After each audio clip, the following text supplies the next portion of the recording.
फेरि तपाईहरुको लागि एउटा भिडियो लिएर आइसकेको छु। यो भिडियो तपाईहरु अन्तिमसम्म हेरेर मलाई साथ दिनु होला। धन्यवाद। तपाईहरुलाई माइक्रोसफ्ट अफिस एक्सेल मा इन्सर्ट भित्र भएको पाई चार्टको बारेमा तपाईहरुलाई सिकाउन गइरहेको छु। आउनु साथीहरु भिडियो सुरु गरौँ ढिला नगरिकन। यहाँ तपाईको पाई चार्ट छ नै कन्ट्री नेम छ इन्डिया, चाइना, भुटान अनि नेपाल।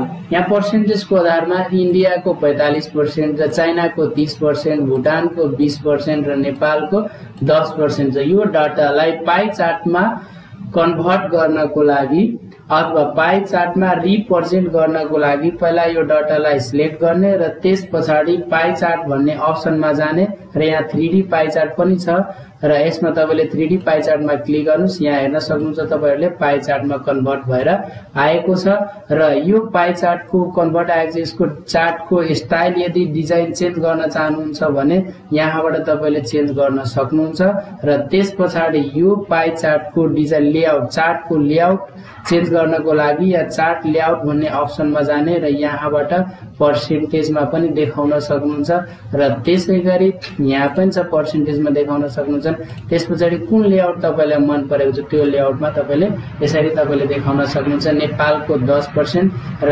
इन्डियाको 45 र चाइनाको 30 र भुटानको 20 रहेको छ र यसैगरी तपाईले यो चार्टलाई यो भनेको पाई चार्टको लागि तपाईले चेन्ज अरु चार्टमा कन्भर्ट गर्नको लागि चेन्ज चार्ट टाइपमा गएर तपाईले यसरी यहाँबाट तपाईले के गर्न सक्नुहुन्छ चेन्ज गराउन सक्नुहुन्छ।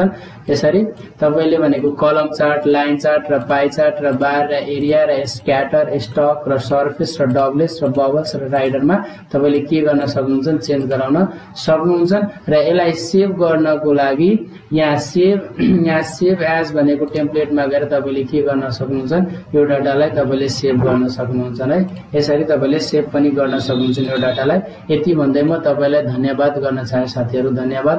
र तपाईहरु पनि आफ्नो ल्यापटप अथवा कम्प्युटरमा तपाईहरु माइक्रोसफ्ट अफिस एक्सेल को पाई चार्ट को ट्राई गर्नु होला र कलम चार्ट को पनि भिडियो मैले बनाइसकेको छु, लाइन चार्ट को पनि भिडियो बनाइसकेको छु। यो भिडियो हेर्नु होला। यति भन्दै फेरि म तपाईहरुलाई धन्यवाद गर्न चाहे साथीहरु।